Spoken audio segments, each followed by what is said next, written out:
Coming up on the Inside Indiana Business Television podcast, how might coronavirus fears impact Indiana's economy?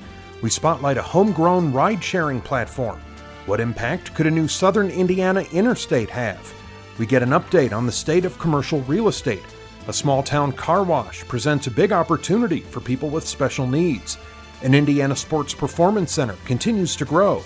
And our insiders take on the top business stories of the week. Welcome to the Inside Indiana Business Television podcast. I'm Andy Ober. Two big economic stories hit Indiana last week. Fiat Chrysler announced plans to invest nearly $400 million in one of its Kokomo transmission plants. Also, coronavirus continues to stoke economic fears, and Indiana has seen its first case. Ball State University Center for Business and Economic Research Director Michael Hicks joined Inside Indiana Business host Gary Dick with perspective on both stories. We begin in Kokomo with the developing story at Fiat Chrysler Automobiles, which was first mentioned in Governor Holcomb's State of the State address in January.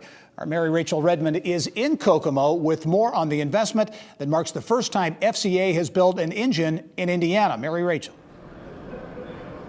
Thanks, Gary. Well, I'm standing inside the newly named Kokomo Engine Plant, where construction is already underway on the $400 million transformation process of the former transmission plant. I talked to FCA North America Vice President Brad Clark and asked him why make such a significant investment in Kokomo. And he tells me it all boiled down to workforce.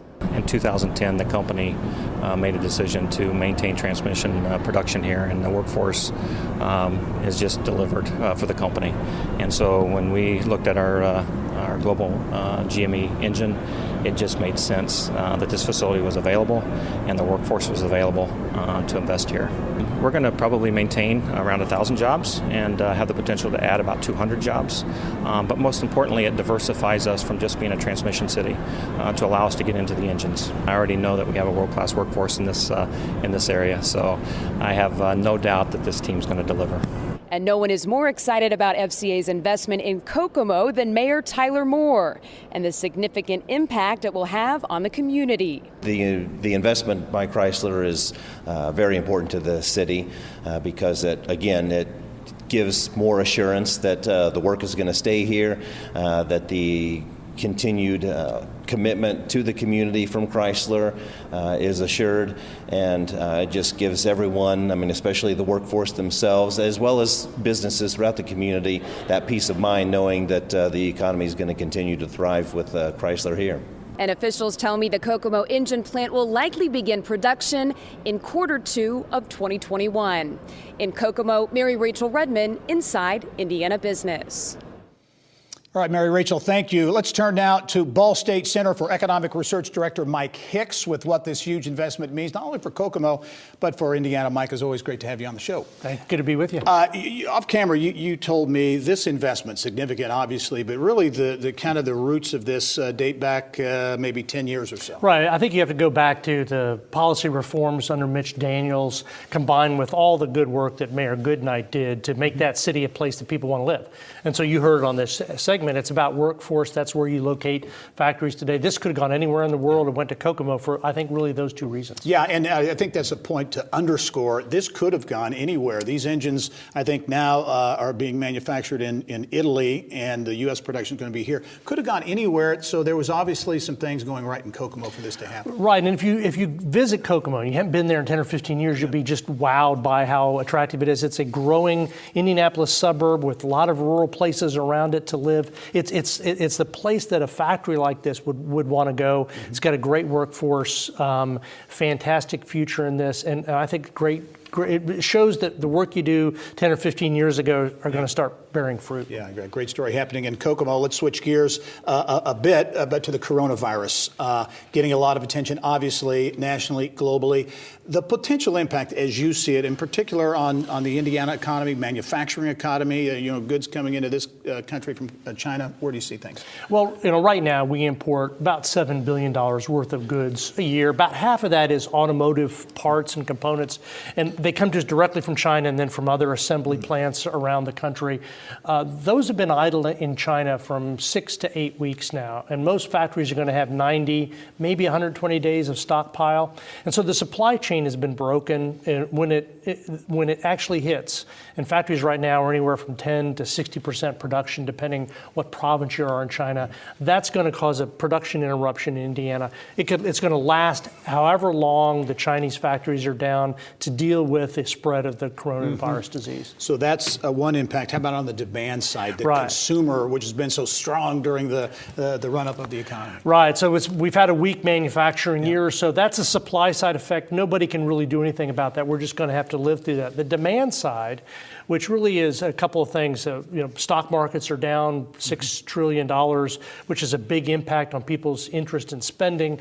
The Federal Reserve normally could lower interest rates. We could have a stimulus restore some confidence. But in this case, the confidence is really about catching the disease. So I don't think there's anything the federal government can do to restore confidence in our interest in going on a cruise or taking a flight or going to Disney World. So I think we're in for a really rough patch for the next few months. Hope it doesn't last much longer than that, but the supply side effect and the demand side effect really put downward pressure, sort of recessionary level pressures on the domestic economy.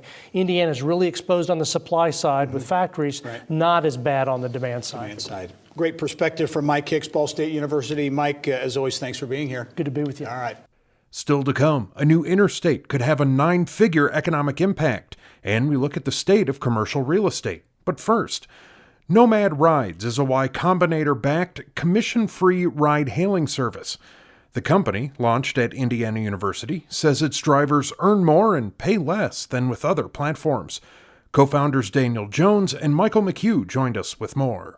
This is an interesting story, and it all began, you guys got together on Bloomington, folks may know this, B-Town Rides, right? Talk about how the idea came about. Yeah, so it originally started where basically Michael was a senior. I was in California, and I just graduated from 1150 Academy, learned how to code basically. And we started this texting service called B-Town Rides for Bloomington, obviously. And people could just text us, hey, can I get a ride? And the driver would keep 100% of what the rider paid. And we were some of the first few drivers, and the service just blew up. We had people texting us all night long. The next few days, people were asking, like, can I also get a ride? Yeah. And so that's when we decided, like, hey, let's build like a real app for this thing.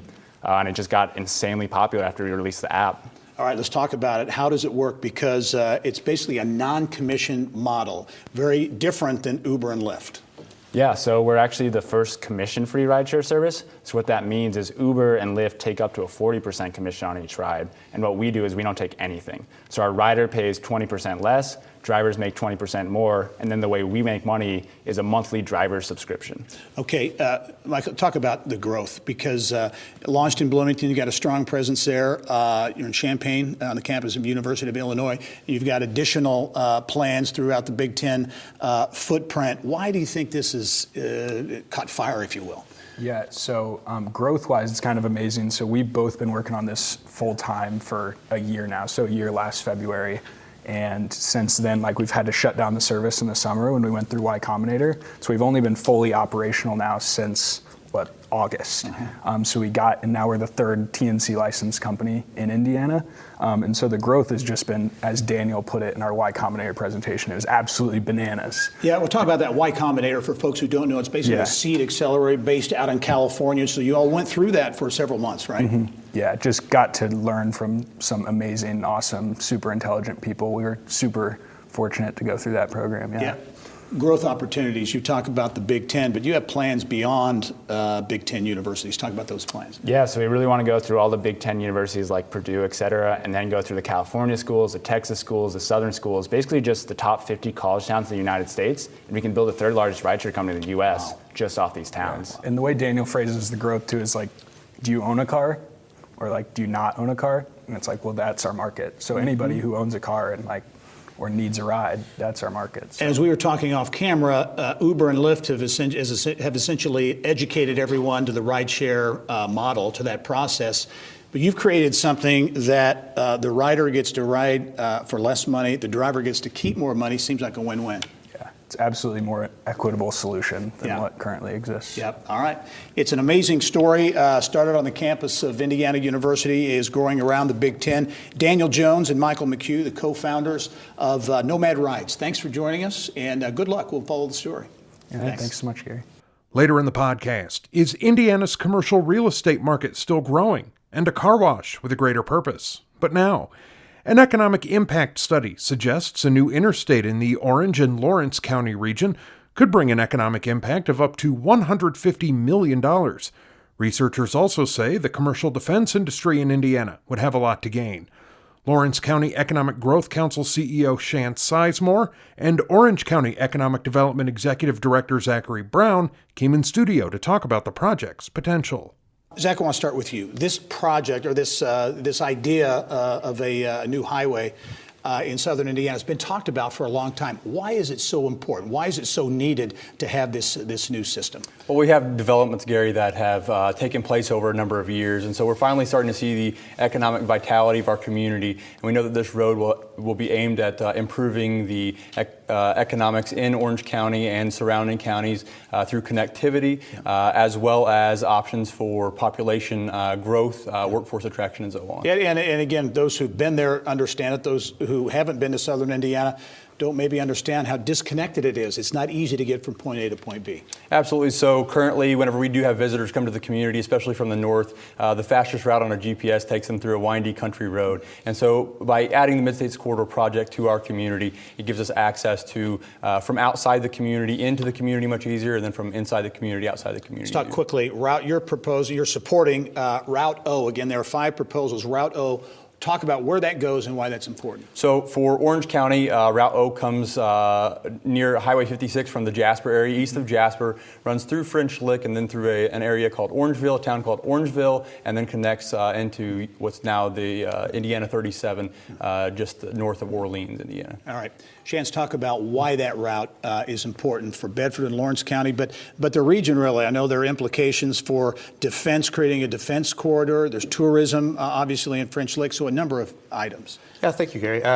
For us, the Mid-State Corridor represents an opportunity that we haven't seen in the past. Mm-hmm. You have the IU Public Policy Institute and Genovis, who recently done a report suggesting that you'll see a $150 million direct impact from this project. Additionally, creation of about 500 to 700 jobs over a 10-year period. Mm-hmm. With that opens up opportunity for my community and the defense sector with its relationship with Crane Naval Base and being able to access that. Opens up routes north and south for logistics. Understanding that those high-paying jobs still need connectivity from the Indianapolis marketplace to logistical marketplaces in the south, whether that's Kentucky or Southwest Indiana. And then you also have, you have the benefit of tourism, commercial corridors, and all that as well. Right, and workforce. Workforce throughout the region. Talk about the impact potentially on workforce. Correct, yeah. So we know most people are willing to travel about 30 minutes for work. And so those are options. One, better connectivity and faster travel time. Allow that workforce to get to their job faster, providing better opportunity for them to have a higher wage job, maybe outside of their typical marketplace. Additionally, we've seen in several of the communities along the corridor declining or stagnant populations, and so this gives an opportunity to help start and reverse that trend. Yeah, Chance mentioned the Genovis IU study, the economic impact. I know there's support for this route. When will a final route be selected? So I believe in September of this year is when the final route is supposed to be selected in that time frame. Okay, it's a major project, been talked about for a long time in southern Indiana, the Mid-States Corridor. Chance Sizemore, Zach Brown, thank you both for being here. Thanks, Gary. Yeah, we'll be following the story.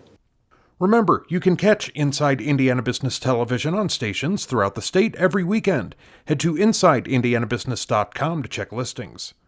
Still to come, new opportunities for Hoosiers with disabilities, and a look at a growing sports performance company. But first, Indiana's property market remains on its longest uninterrupted expansion on record.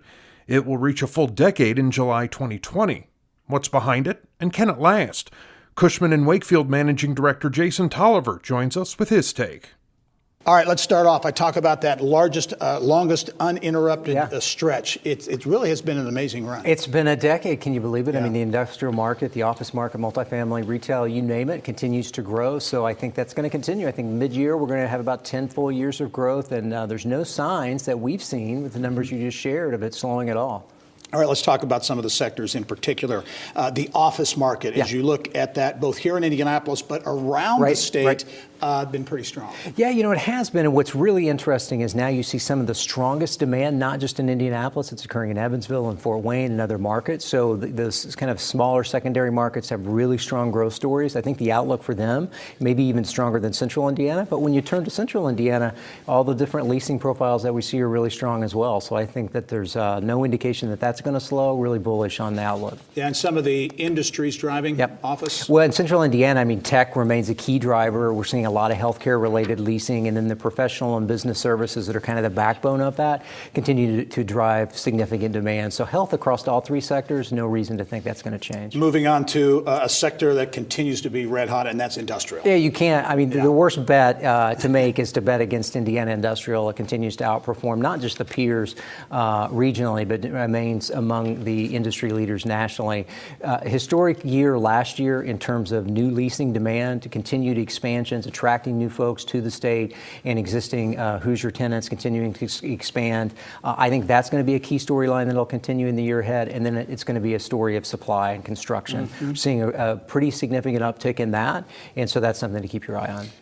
New leasing records? Yeah, new leasing records set last year, and the only way you get a new leasing record set in a segment like that is to have broad-based demand, and that's what we're seeing. So it's logistics providers, retailers, wholesalers, all are taking down space. Another segment, multifamily, is one that's getting a lot of attention, again, not just here in Central Indiana, but around the state. Yeah, absolutely. You know, multifamily, even nationally, remains a very favored asset class. The performance and the fundamentals are significantly strong, and I think the key storyline there is that you've got really strong demand that our team reports at all types of space. So your newer space, there's really significant demand, as well as your Class B and Class C space. So just a tremendous story there. Yeah, as we look ahead to 2020, any dark clouds out there? You know, coronavirus? Yeah. So that's the one thing that's in the headline right now, deservedly so. I think the key takeaway for the property markets there is to recognize that the property markets are not the equity markets, meaning the stock market, there's a tremendous amount of volatility. Property market, commercial real estate is very different. It's much slower. Certainly, if the volatility that we're seeing or the outbreak were to get much worse and impact the economy in a negative way, there could be a spillover effect. But it's way too early to kind of forecast that for the market. I think it's going to be a really positive outlook in 2020. All right. Good news. Great perspective, as always, from Jason Tolliver from Cushman & Wakefield. Jason, always great to see you. Thanks for being on the show. Thank you. All right. Later in the podcast, we get an update on a sports performance company we previously spotlighted, and our insiders take on the top stories of the week. But now, finding steady employment for people with special needs can be challenging. So, Ryan and Beth Frank of Converse, Indiana, opened a car wash to help their daughter and others with similar needs find work. They joined Kylie Valletta in the business of health. Ryan, let's start with you. Yep. Tell us, how did the idea come about for Lucy's Car Wash? So we've always had an interest, maybe I've always had an interest in owning a car wash. There was this small neglected car wash in town, just about a mile from our house. And we love our community. We thought, let's do this for our community. And then also for our daughter, Lucy, that has special needs. Really, since she was about 2 or 3, she has had an interest in water. And so we're thinking long-term with Lucy, maybe this is something we could train her, she could work in, and not just her, but other kids with special needs. And so we decided last summer to jump in, try something we've never tried before, running a car wash that was built to have a drive-through convenience store. Yes, we love that. We're going to get to the convenience store part in just a minute, because I think that's really great. Yeah. But Beth, when you have a business like this, you become a voice for the special needs community. So what is the message you're hoping to get out there? Well, since Lucy was born, we have believed that she was fearfully and wonderfully made, and that she was made for a purpose. And so as she's gotten older, we have thought about what that purpose could be, in areas that she would be interested in, areas that she would feel connection with the community. And when the car wash idea came up, we thought, this is great.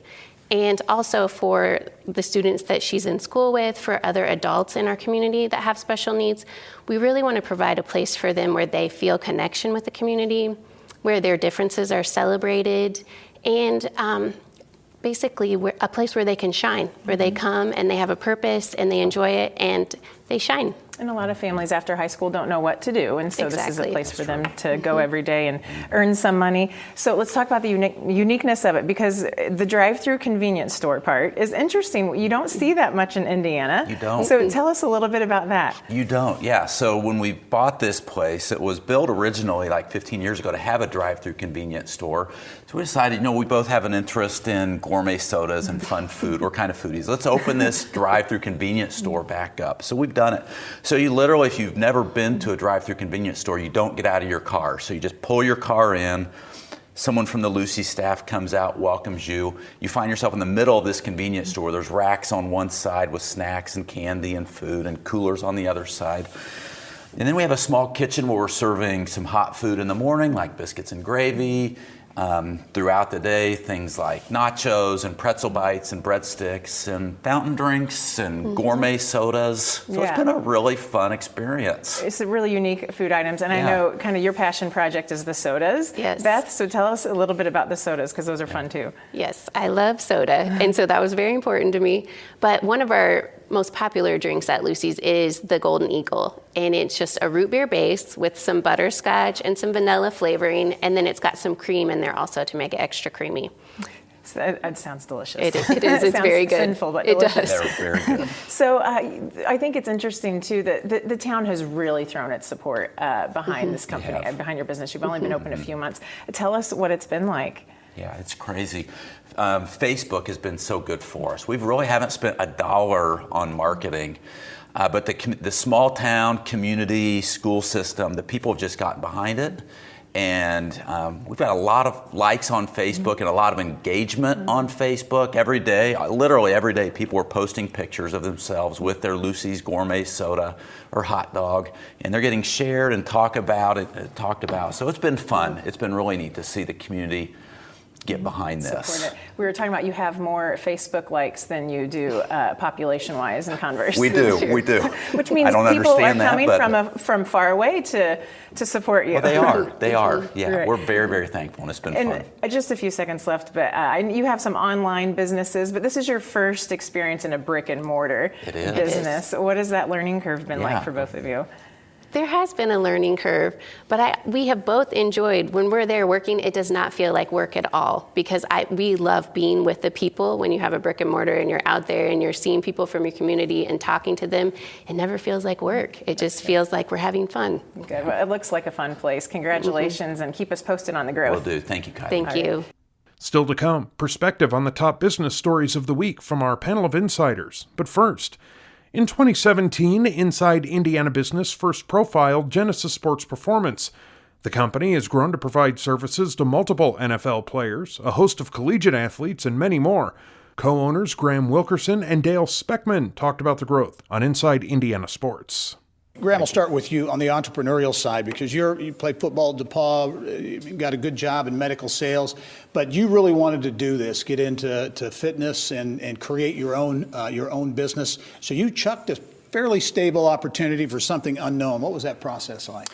So I was doing medical device sales for probably 2 years out of college, and I just knew I had a passion for strength and conditioning, and I really knew I wanted to take the leap and go forward with it. So what I did was I ended up getting my master's in Ball State in athletic coaching education. I enrolled in a few certifications. I got my certified strength conditioning specialist certificate, and then I began doing the strength conditioning at Chittard High School. And every day I just was educating myself, learning, growing, and was able to get a steady growth of clients and athletes just when I started. And that has positioned you to merge with one of your competitors, right? Dale had Athletic Revolution. So I'll first ask you, Graham, what has that meant, this partnership? I know it means more space, more opportunity for the business. Yeah, absolutely. So Dale and I were like you said, competitors when we had first started, and we actually got talking and we hit it off one day and we're like, hey, we need to do this together. We have very similar backgrounds. We both are in the Catholic community. I went to Chittard, he went to Cathedral, and similar contacts, so we knew it would create some great synergy between us. And so I went from 3,000 square feet. Now we have about 8,000 square feet. We have upstairs, we have a full service chiropractor, and we also have a physical therapist that trains out of there as well.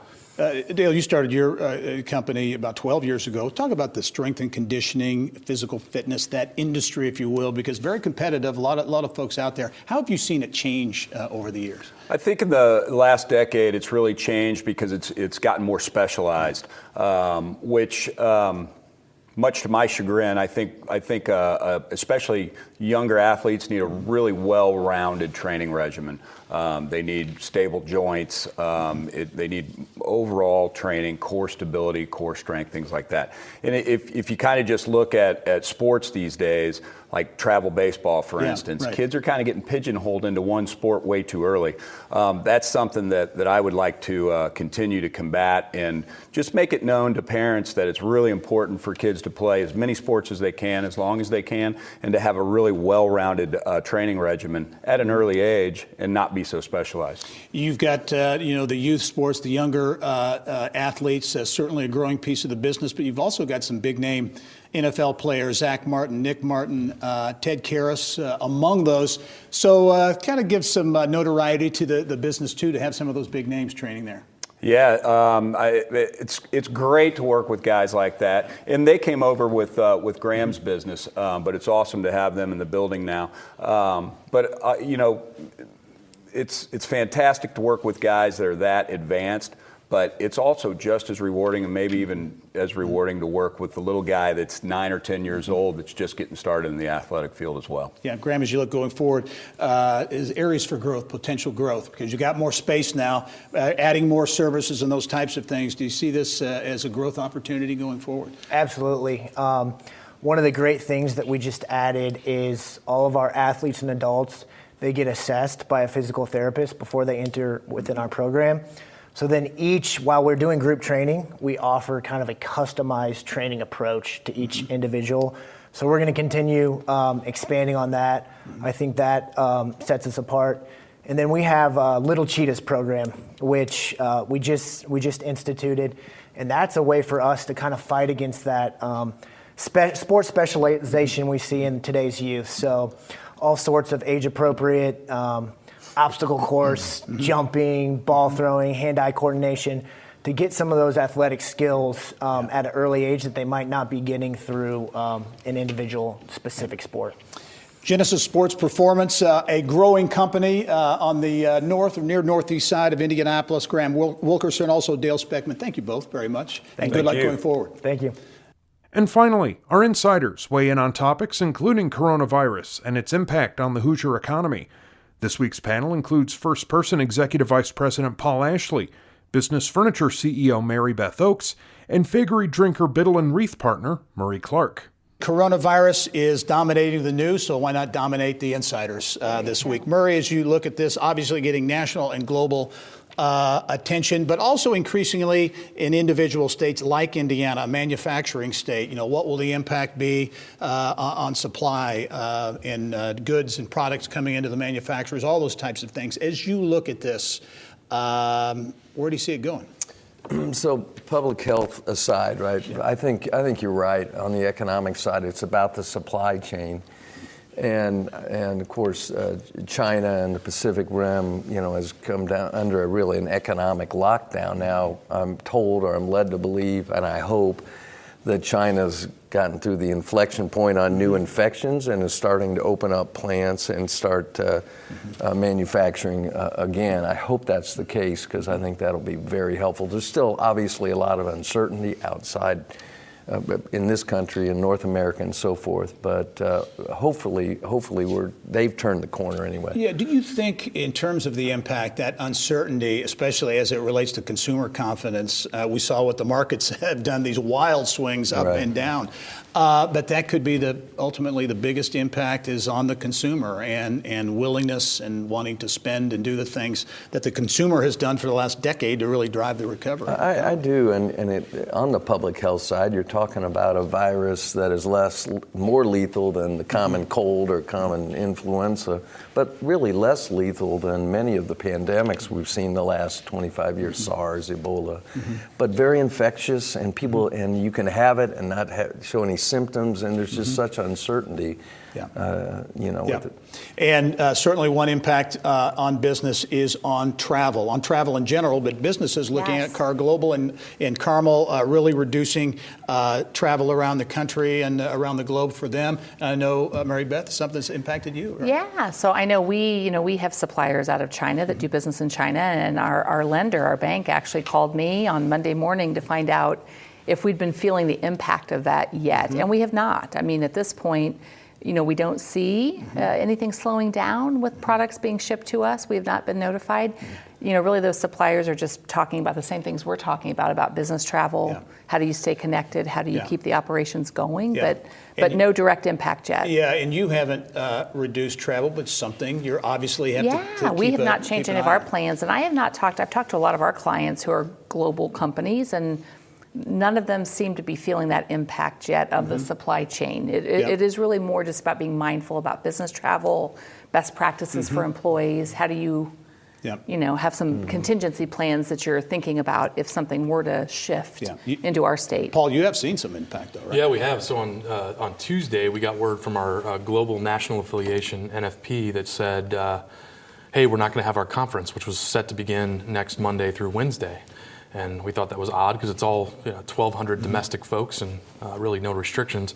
So we decided to go ahead and keep the plans, use it as a chance to work on our business, not in our business, and meet directly with the folks from NFP in Austin who are headquartered there. So we might come out ahead and have a better experience, but it just felt odd to me that headed to a place like Austin, Texas, which has not been an epicenter for this yet, felt odd that they would cancel it. But, so be it. Will be a story we'll be watching in the coming weeks, obviously. Moving on to education, a big education story this week with DePaul University naming its 21st president from Washington University in St. Louis, Lori White. She has an extensive background in education. A family has a great background in education as well. Mary Beth, you are a DePaul grad, a proud alum. Yes. What's your take on the... I'm so excited. I think it's going to be just a really new start for DePaul. I know much like many other small liberal arts colleges, DePaul is thinking about how to grow admissions, how to grow fundraising, and I think she is just going to be the secret sauce to all of that. I think the alumni are rallying around her. I've heard that she has a really strong student focus in trying to understand how do they want to learn, how do they want to engage with each other. So I think she's going to even be thinking about experiences and how to make those experiences better for students. And ultimately how to get, alumni like myself to rally around that to help her to really focus on that effort, even like in the classrooms, right? Taking their classrooms to the next notch. So there's a lot of competition. I mean, DePaul, when I was there, DePaul didn't have the same kind of competition that they do today. Right. And today they're competing against schools like IU and Purdue, right? So we've got to keep up. And competing for contributions, for funding. And Murray, I mean, the job, and it has been for a long time, of a university president, whether private or public, is largely about fundraising, right? Yeah, DePaul is so important to this state. I wish the new president well, and her pedigree is extraordinary. But it is about raising money. And as we were talking about, providing a new experience in the classroom and so forth will be costly, right? Yes. So it is about fundraising. It is about putting what's in seats. That's right. But the alumni for DePaul is so strong in this state, and it's a well-endowed university. So. Fingers crossed. I'm hoping she can take that story and really articulate it to alumni so that they really are compelled to want to. And she breaks two barriers. First female president, first African-American president, Absolutely. which just brings interest to the university, which is great. No question. Super exciting. On the economic development side this week, a couple of big stories. Medical device maker growing in Huntington. Scipio Devices planning to invest about $14 million. Another one, Paul, in southern Indiana, home decor company moving to French Lick, 50 jobs, so a nice deal there. And they're using that announcement as one of the things to promote this new highway, the Mid-States Corridor down there, which would connect southern Indiana with I-69, towns like French Lick and Jasper and Bedford. lot of people down there say it's going to be critical. It is going to be critical. What wasn't lost on me is the fact that you've got a Boston-based company and French Lick connected. Yeah, that's not the first time French Lick and Boston have had a good exchange. It's about time they reciprocated. That's right. That's right. We send them Larry, and then they give us a great company back. But in all seriousness, the infrastructure that can be built down there from a roads perspective and interconnecting certain more rural areas that have good economic opportunity is huge for the state. In central Indiana, we take that for granted as the crossroads of America, and in southern Indiana, this is a great linchpin for them to pivot off of. Yeah, a great example of that connectivity in southeast Indiana. And Murray, I know you're very, very familiar with the River Ridge Commerce Park, Commerce Center, along the Ohio River bridges in there. That has sparked incredible development in southeast Indiana and put that area on the map, I think, all over the country. Right, and that led to the construction of the East End Bridge, which is an extraordinary bridge, by the way, if you haven't been across it. But, so that has really been transformational down there in the southeastern part of the state, really. Final word, Mary Beth, the Children's Museum, we've long known it's such an asset for Indianapolis. Gotten so many awards and accolades. This week, USA Today's 10 Best Readers' Choice for top business or children's museums, number one. Number one, finally. Yeah. I mean, this is long deserved recognition, right? We know that we have the best quality, the things that happen there every day, and then all the special exhibits. I mean, it's just. But it's nice. Yes. But there is a real impact beyond the economic, but just in quality of life and all those types of things. Quality of life. I mean, things like that in our zoo and all the other things that we have to offer here, that definitely. If you think about all the efforts we're making to bring businesses here and to bring young adults here and young adults want to stay and raise their families, it's perfect. Only have 30 seconds. Murray, I'll give you the last word on the NFL Combine, just wrapped up. Folks from Dallas and LA and Las Vegas, I think, were here snooping around. They're going to try to take it. Can Indianapolis keep it? Well, I hope so. And we'll sure, you know how we pitch big sporting events. So I have faith in a sports corp, but it'll be difficult. A lot of people after it. Great event and a great Insiders panel once again. Paul Ashley, Mary Beth Oakes, Murray Clark, thank you one and all. That wraps up this week's Inside Indiana Business Television podcast. Remember, you can find all of this week's TV segments, as well as the top business news from throughout the state at InsideIndianaBusiness.com. While you're there, you can also subscribe to our platform of free e-newsletters. This is Andy Ober for Inside Indiana Business.